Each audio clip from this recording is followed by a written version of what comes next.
गुरुस्थानी असणारे अरुणजी महाराज यांचा मला आदेश आहे, बरोबर वेळेत सेवा झाली पाहिजे. फक्त 5 मिनिटं आपली सेवा शिल्लक आहे. 5 मिनिटानंतर आपण या ठिकाणी थांबत आहोत. जगद्गुरु तुकोबारायांनी आपल्याला मागणं शिकवलं. जगद्गुरु तुकोबारायांनी आपल्याला मागणं शिकवलं. चला बरोबर त्याच धर्तीवर आपणही पांडुरंगाकडे उभं राहूया आणि मागणं मागूया. देवा देवा आम्हाला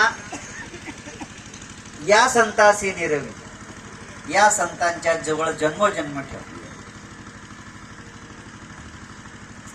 आम्हाला इतर संतांचा परिचय असेल नसेल, त्यांची सेवा घडेल न घडेल, पण आमच्या जन्मामध्ये साक्षात संत आम्ही पाहिलेले आणि त्या संतांच्या जवळ आम्हाला कायम ठेवून तुळशीराम महाराजांच्या जवळ. या संतासी निरवी